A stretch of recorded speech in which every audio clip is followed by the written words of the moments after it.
আপনার 58 বছরের দীর্ঘ রাজনীতি, একটা হাসপাতালে সিআইএস এর পোস্টিং হচ্ছে সুপ্রিম কোর্টের অর্ডারে। আমি এগুলোই বলছি। এগুলো আমি কোনোদিন দেখেছি? আপনি দেখেছেন? কোনোদিন শুনেছি? ভারত আমার রাজ্যে অন্য জায়গায় কি হচ্ছে বলতে পারবো না।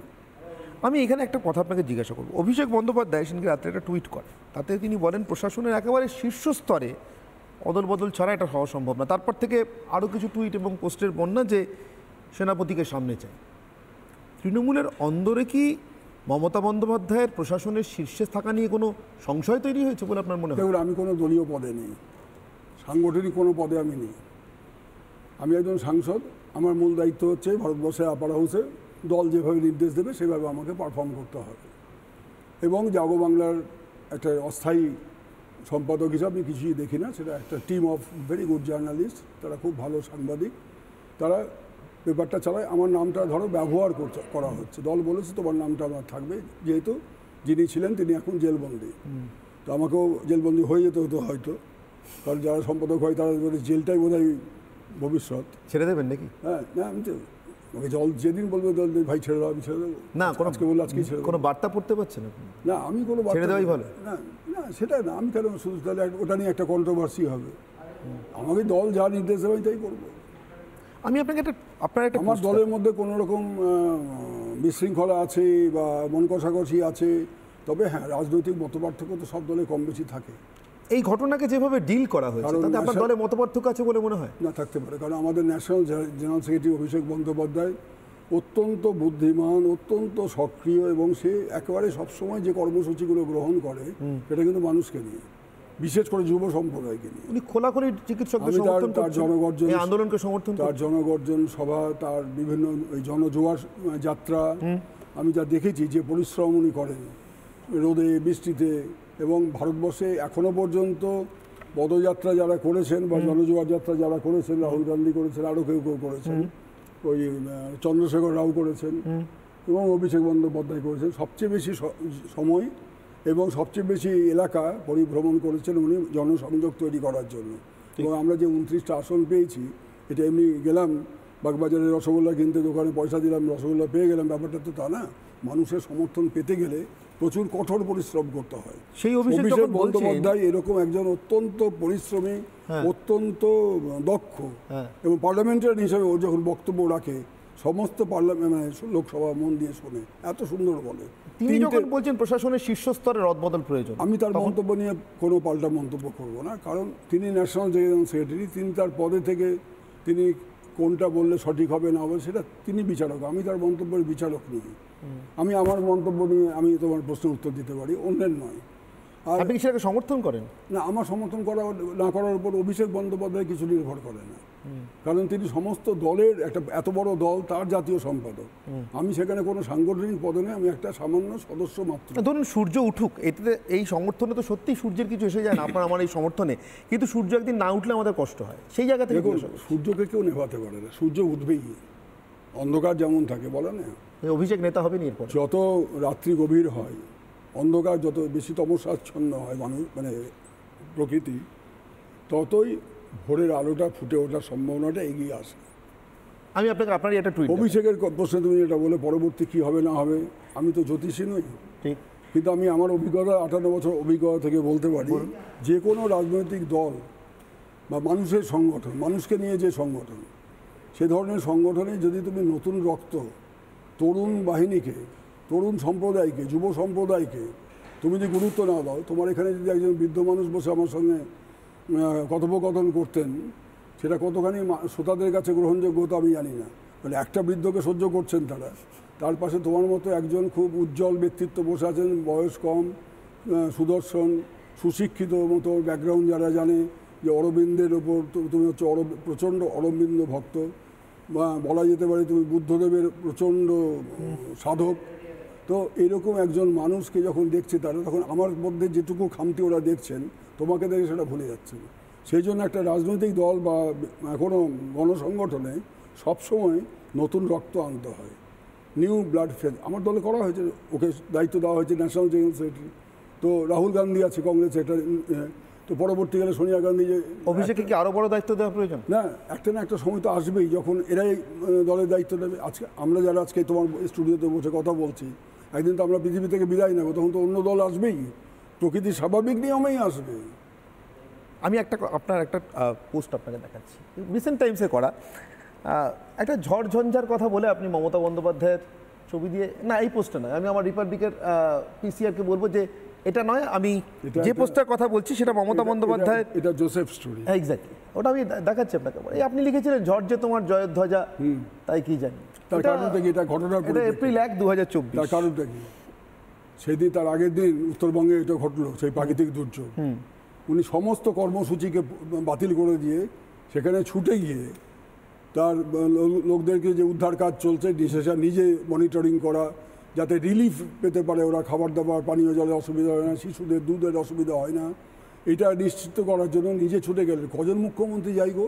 ভারতবর্ষে তো অনেক রাজ্য আছে, আমি তো দেখি তো মুখ্যমন্ত্রীরা কজন গিয়ে যায়।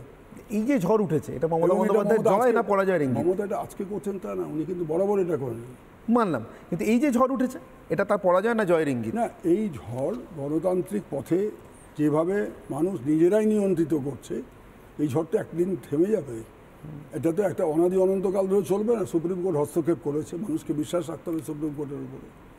সিবিআই মনিটর্ড হচ্ছে, সিবিআইকে কিন্তু লাগাম ছাড়া ক্ষমতা কেউ দেয়নি, যদি দিয়েও থাকে সেটা নিয়ন্ত্রিত হচ্ছে। তাকে সর্বোচ্চ আদালতে রিপোর্ট, হাইকোর্ট এবং সুপ্রিম কোর্ট দুজনেই করছে। ঠিক, হাইকোর্টের অর্ডারকে সুপ্রিম কোর্ট স্টে করেনি।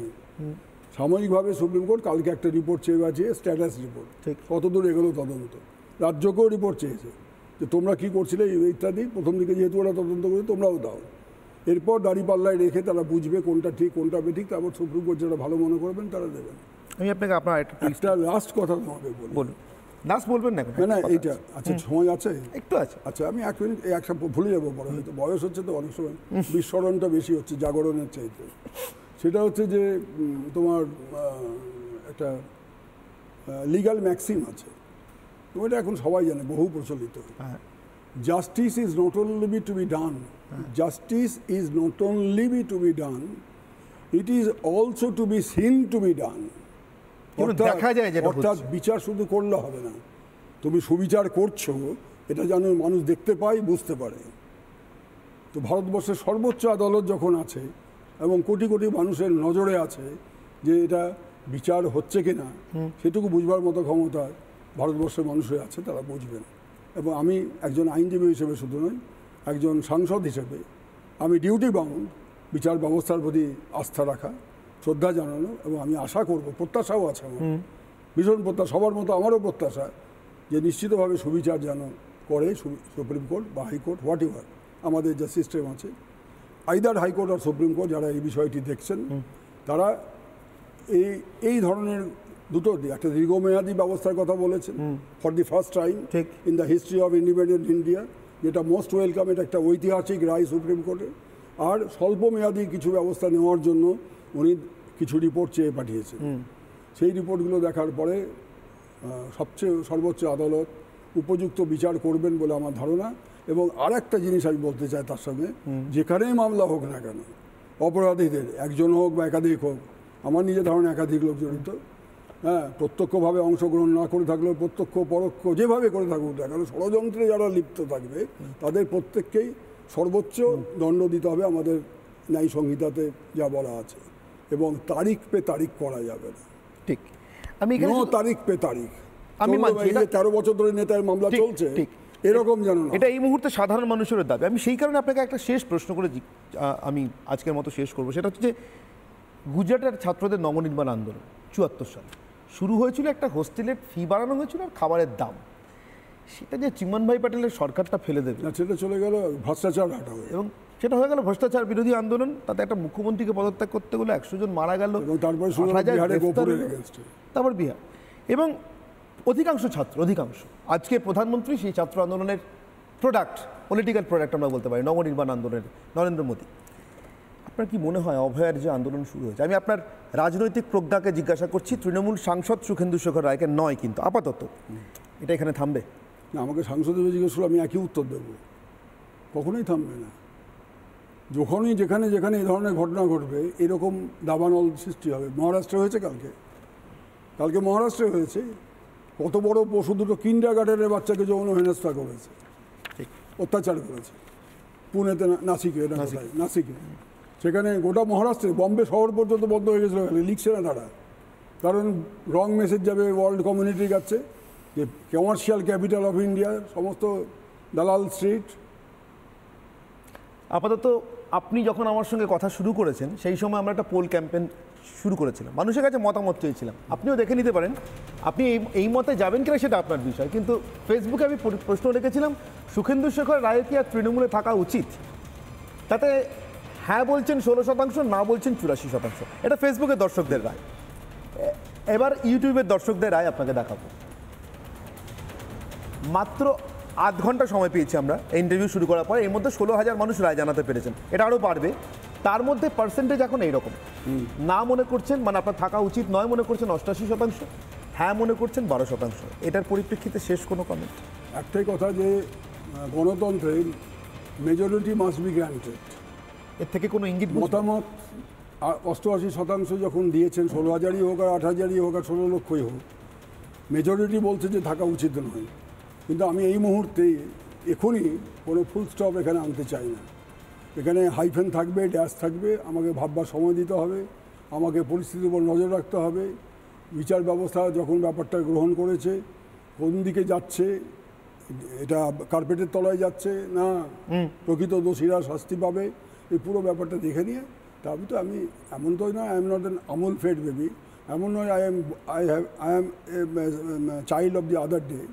তো সুতরাং একটা 75 বছর বৃদ্ধ, সে তো একটা কোনো হঠকারী সিদ্ধান্ত কখনো নিতে পারে না। বেশ, হঠকারী সিদ্ধান্ত নেবেন না, কিন্তু হাইফেনও যেমন দেওয়ার সম্ভাবনা রাখছেন, ফুলস্টপ দেওয়ার সম্ভাবনা সমানভাবে রাখছেন, কিন্তু কোনটা দেবেন সেটা এখন দেওয়ার সময় আসেনি, এখনো সময় আসেননি বলছেন। শুভেন্দু শেখর রায়, তৃণমূল সাংসদ, অনেক ধন্যবাদ আমাদের সঙ্গে সময় দেওয়ার জন্য। অনির্বাণের অগ্নিবাণের মুখোমুখি হওয়ার জন্য আজকের মতো অনির্বাণের অগ্নিবাণ এখানেই শেষ করছি। সঙ্গে থাকুন রিপাবলিক বাংলায়।